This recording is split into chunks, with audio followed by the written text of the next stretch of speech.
If you're a stay-at-home mom, or maybe you want to be a stay-at-home mom and you're wondering how you can make a little bit of money from home, let me go over 8 ways that I've personally made anywhere from a couple $100s to a couple $1,000s a month working from home. Hey guys, it's Eileen. Thanks for visiting my channel. Today I'm going to go over 8 ways that I have personally made money as a stay-at-home mom. So, full disclaimer, my husband works at home with me now, but when I first had my son, I was working from home. He actually was in the NICU for 4 months, and luckily, because I was already working from home as a designer, I was able to take that time off. But once he came home, I took a little bit of a break, and we decided that I was going to be a stay-at-home mom or a work-at-home mom. And being an entrepreneur, it was pretty easy for me to transition into being just someone that works from home to being a work-at-home mom. I was even able to put $10,000 into our savings account while my husband was working and I was staying home with my son, who was 2 at the time. There are 8 different ways that I have made money as a stay-at-home mom that I wanted to share with you today. So let me just get started and show you the ways that I've made money from home. So first I'm going to go over the ways that I have made money in the past, but I don't necessarily do anymore. I'm going to go over what I did, how long it took each week, how much money I made, and kind of the pros and cons. So one of the first ways I made money as a stay-at-home mom was blog design. This is something that I kind of did before my son was born, but then I jumped back into after he was born and he was back home from the NICU. So doing blog design, I basically design blogs for other people. I'm a blogger myself. I've been a blogger since 2009.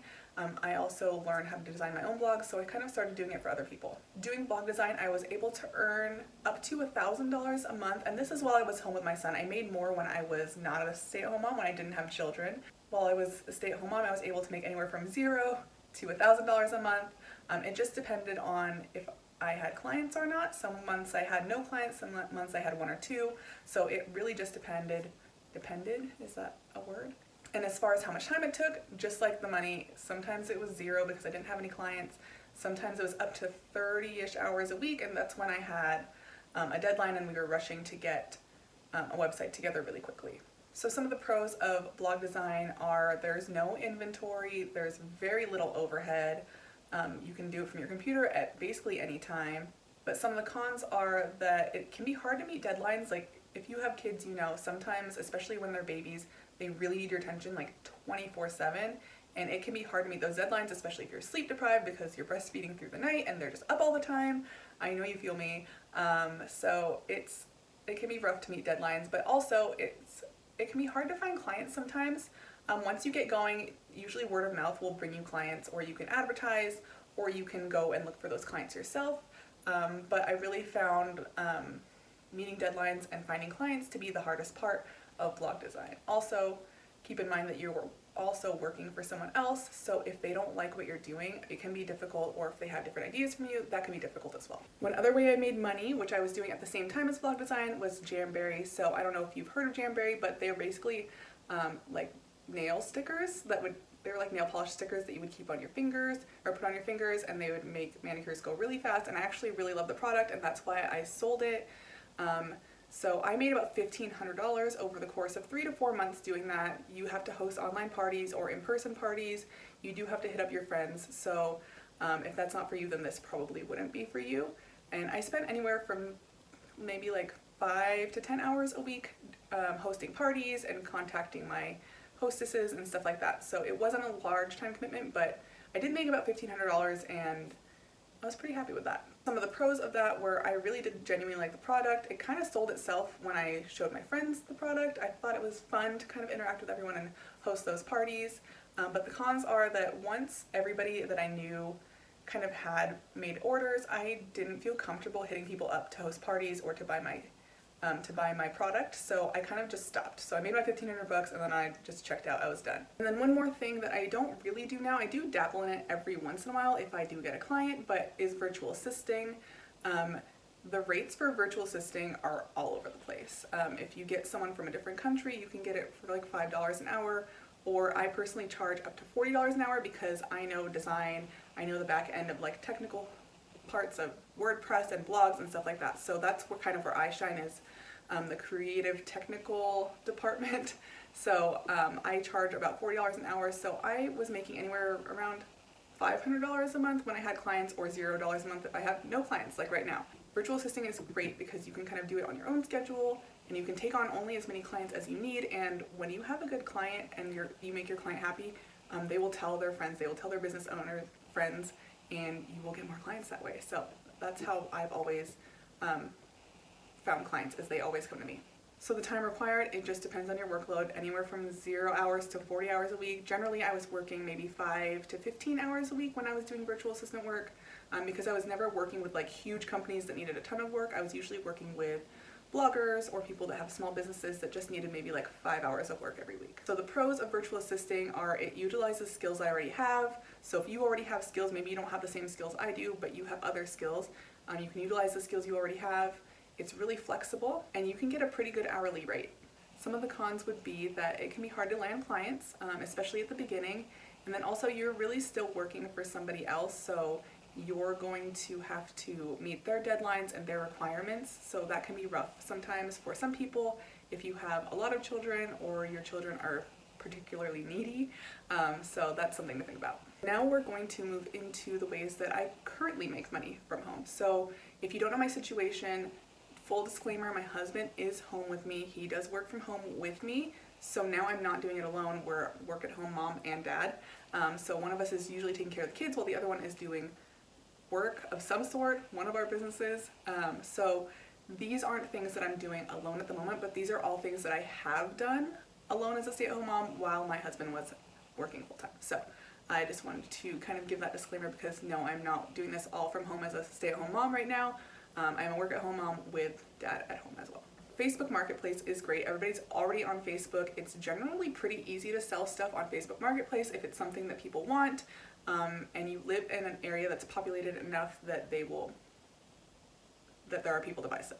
So right now we make anywhere from like $100 to $500–600. It really just depends on how much stuff that you have to put up. So it just depends. Right now we spend maybe like 2 to 8 hours a week on it, just posting items and communicating with buyers. The pros would be that it's really easy to list items. If you are comfortable with it, a lot of people do porch pickups, so you don't have to go anywhere. You just leave the item on the porch and they leave the money. Do that at your own risk. There are obviously risks with having people come to your home, so decide if that's right for you. I know a lot of people do it, but don't take this as me telling you to do that. And then the cons are that people can be flaky. Some items, I don't know what it is, but it just attracts flaky people, and I will go through like 30 people before I actually sell items. So it can be frustrating, but if you're on your phone or you have it with you all day, it's not too hard to answer questions and then just meet up with someone to sell something. And the next one is eBay. You know I gotta talk about eBay because it is really our main source of income. So you can make anywhere from $50 to thousands of dollars. Right now our general sales are anywhere between like $3,500 to $5,500 on eBay alone. But when I was working from home, I was making, I think my highest month was $3,500 when I was just working by myself as a stay-at-home mom without my husband's help. So that was working at during naps, at bedtime, and when my mother-in-law would occasionally come over and watch my son for me. So it's definitely doable. It just depends on how much you want to scale it. Hours just depends on how much you want to scale it. Like I said, right now we spend probably about 20 hours a week on our eBay business, but that's also including Poshmark and Mercari because our reselling business kind of all is combined. So that's our combined time that we spend. The pros are that it's pretty easy to find inventory. The buyers are all there. There is no shortage of thrift stores, and I personally love shopping. Like, I love going to thrift stores and buying stuff to resell. As a wannabe minimalist, I like shopping, but I don't want to have a lot of stuff. So it's nice for me to be able to shop and then send it to someone else and have them give me money. So I also like the fact that it's eco-friendly and it encourages people buying secondhand. So some of the cons are that you have to store and organize a lot of inventory. I guess it just depends on the scale that you're at, but you have to store inventory. There are fees, there is cost of goods, so the amount that you are making in sales is not going to be what you take home, as opposed to like designing blogs where you don't have inventory. It's really mostly going to be take home. So you have to keep that in mind when you're selling online. There's cost of goods, there's fees, there's shipping, there is a lot of stuff that you're going to have to pay for, so there's a lot more overhead. Side note, I do have a free eBay beginner course. It is 100% free and it just comes straight to your email for 5 days. It goes over all the basics and all the questions that I always get asked in emails and Instagram DMs. So if you want to check that out, you can sign up in the description box down below. Alright, so similar to eBay is Poshmark. We generally make about $200 to $500 per month. I spend maybe 5 hours a week cross-posting items from eBay to Poshmark, so the time I spend is a little bit lower because I already have those items from eBay. So if you were sourcing and taking photos and all that stuff specifically for Poshmark, your time that you're spending is going to be a little bit higher because I kind of build that time into how much I spend on eBay. Poshmark pros, easy to ship, easy to list. If you can get stuff that's on trend or you are trendy yourself and into fashion, it'll be easier for you to sell on there. I am not. So it is a little bit harder for me to figure out trends and what exactly people want. I just use my research to figure that out, but you might already have that knowledge because you like fashion. Some of the cons are that I hate sharing on Poshmark. You have to share your items to keep bumping them up, and I really don't like that. But that's really the only con I see for Poshmark. So that's not too bad. And then one more reselling platform is Mercari. I could go over so many reselling platforms, but I'm just going to share the ones that I have used to make money. I generally don't make too much on Mercari because I don't spend a lot of time on it. I think last month I spent a total of like 2 hours listing and shipping items, so I didn't sell very much. But we generally can make $100 to $200 if we spend maybe an hour or two a week listing items that we already have that are listed on eBay. The pros for Mercari are that it's really easy to list. Shipping is pretty easy as well, and you can sell pretty much anything. Unlike Poshmark, it's really fashion only, and they have a little bit of home decor now. So it's more similar to eBay in that you can pretty much sell anything. The cons for Mercari is that I find that sales are a little bit slower on it. So it's up to you if you want to try that platform out and see if that works for you. It is really easy to list on. I always tell people to maybe start on Mercari to see if they want to get started, because that's the easiest platform to get started on, so you can see if you like it without putting a lot of time into it. And also pros for Poshmark and Mercari that I forgot to mention when I was talking about Poshmark was that the fees are only after you sell the item. So if you don't sell the item, you don't pay any fees, unlike eBay where there are fees for sure. I do have a kind of complete guide to selling on Mercari where I tell you kind of everything I know about selling on Mercari, so I will put that in a card up above and also put it in the description box down below so you can check that out if you are interested in selling on Mercari. And then the last way I've made money as a stay-at-home mom is YouTube. So you're watching me on YouTube right now. I do make a little bit of money on YouTube. My income on YouTube varies a lot based on my views, based on how much I'm posting, which influences my views. But I've made up to $100 a month. I'm not a big time YouTuber, but it is something that I enjoy, so I do it.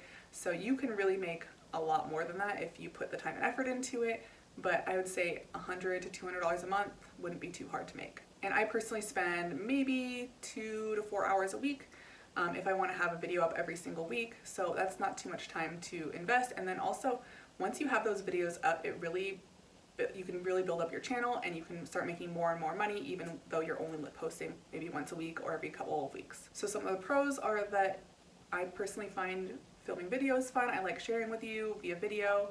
And then also, like I mentioned, it can be kind of passive. If you skip a week or two, you're still gonna make money for the views that you're getting for older videos. So it can be kind of like a passive source of income. And then the two cons I've found are that editing is time consuming and I don't love editing. So editing can be time consuming and it's just a lot of time on the computer. It takes a lot longer than you think it would. And then also it can take time to get traction on YouTube to kind of start getting those views.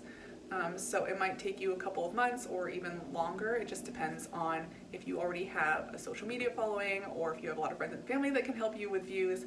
But it does take a little bit of traction to get started before you can start making money. Alright, so now that I have shared all the ways that I've personally made money as a stay-at-home mom, I want to hear what you think. Have you tried any of these? Do you have any other ways to make money for staying home with while staying home with your children? I would love to hear them in the comments down below. Please give this video a thumbs up if you liked it. It really gives my video a boost. It tells YouTube that you liked my video, and in turn YouTube will show it to a lot of other people, which helps me out. And if you like this video and would like to see more from me, you can hit that subscribe button down below. Thank you guys so much for watching, and I'll see you guys next time. Bye.